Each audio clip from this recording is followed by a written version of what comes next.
ዛሬ ደግሞ በጣም በሚገርም ሁኔታ ፍቅሬን ልገልጽላት ነው ላሳያችሁ። ጣፋጭ ነይ።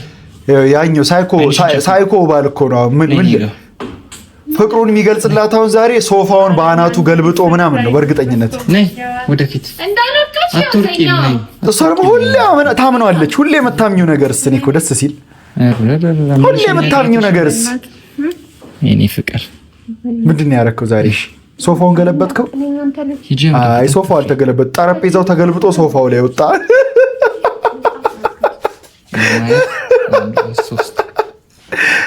ምንድን ነው ጌታ በኢየሱስ አንቺ ከሌለሽ ህይወቴ እንደዚህ የተገለበጠ ነው ሊላል። ያለ አንቺ ህይወቴ እንዲህ የተመሰቃቀለ ከተማ ነው የሚመስለው። ምን አልኩኝ?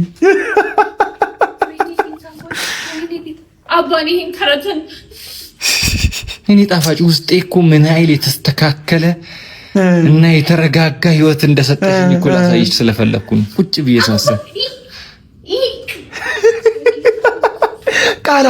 ቃል እኮ አጣችልህ። እኛ ራሱ ቃል አጣንልህ። እኔ እንደዚህ አይነት ቀልድህንም ፈሊጥህንም ምንህንም አልፈልግም። እኔ ፍቅር አመሰግናለሁ። እኔ ፍቅር ይሄን ሁሉ ተጨንቀት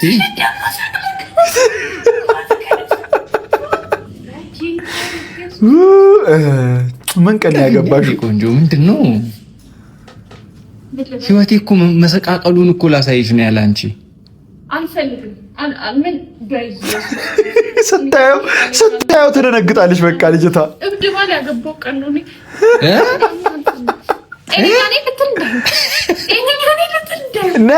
በቃ እኔ አንቺ ፍቅሬን ሁላ አልገልጽልሽም። ካምባ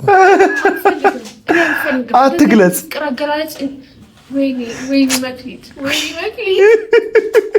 መክሊትሽ ምን እንደሆነ ታውቂያለሽ? ባልሽ ፍቅሩን ለመግለጽ በሚያደርገው ጥረት ውስጥ አለመናደድሽ። በቃ በዚህ ሲቹዌሽን ውስጥ አለመናደድ ትልቅ መክሊት ነው።